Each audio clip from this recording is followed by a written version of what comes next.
Welcome to our kitchen.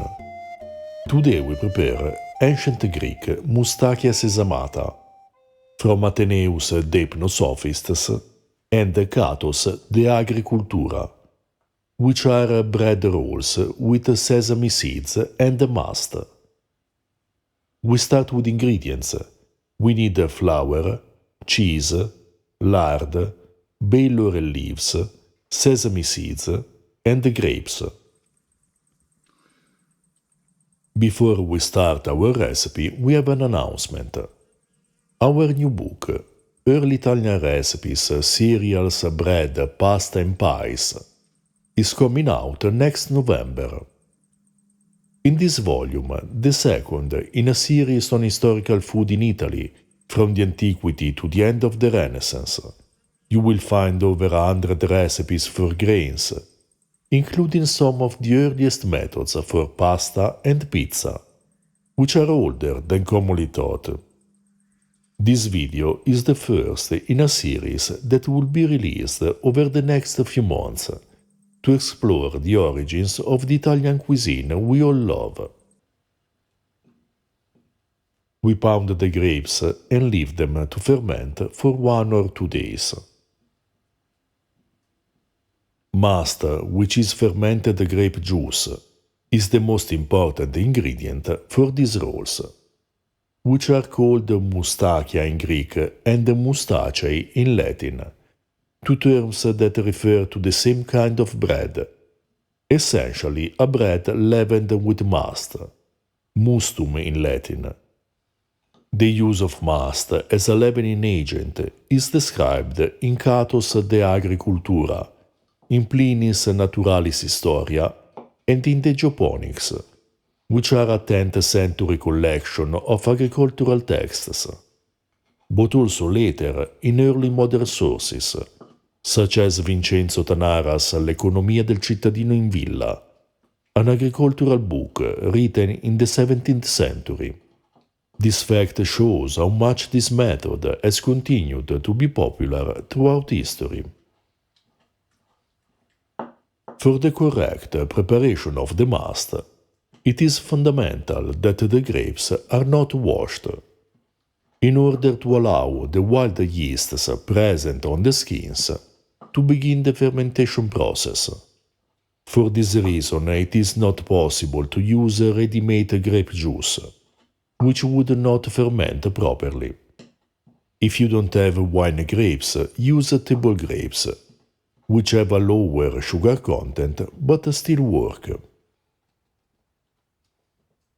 In historical sources, we also find other kinds of leavening agents.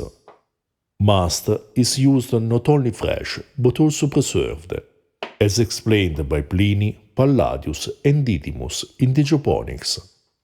To preserve must all year round, it is kneaded with flour or bran, shaped into small cakes and dried.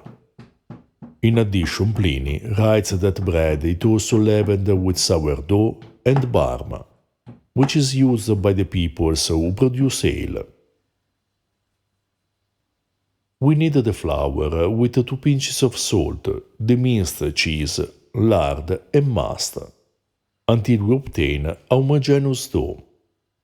We use 500 grams of flour, about 30 grams of cheese, 60 grams of lard, and enough must to obtain a dough not too soft. If the must is not sufficient, add a bit of warm water. In our preparation, we followed Cato's recipe for moustaceae, which is very detailed and precise about the quantities of the ingredients.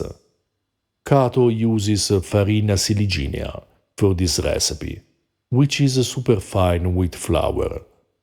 From the descriptions in sources such as Galen de Alimentorum Facultatibus and Pliny's Naturalis Historia, it is probably equivalent to our Triticum Aestivum.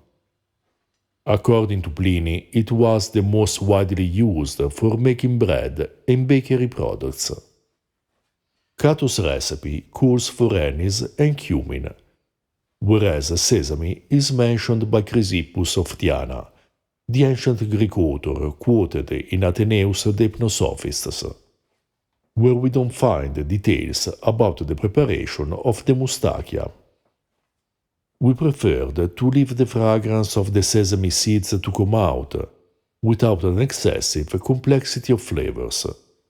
But if you want, you can add the spices and still obtain excellent rolls. After letting the dough rest overnight, we shape the moustachia, lay them on bay laurel leaves, brush them with a beaten egg, and sprinkle them with sesame seeds. The technique of brushing the bread with beaten eggs is described by Pliny, but you can just roll the bread in the sesame seeds before baking. In Cato's description, the bread rolls are evidently the same size of the bay laurel leaves used to cook them. Bay laurel is essential for an excellent result, as its delicious fragrance blends perfectly with this aromatic bread. To know more about ancient food, check out our book Ancient Roman Cooking, where you find information on ancient meals, preservation techniques, historical farming, and ingredients, as well as many recipes with the original texts and our translations. On Patreon you also find the full translation of the Re Cucinaria and the first part of Cato's recipes, in addition to several articles and translations of historical sources. To learn about the transition between ancient and medieval cuisine, read De Observatione Ciborum, Early Medieval Recipes at the Court of the Franks.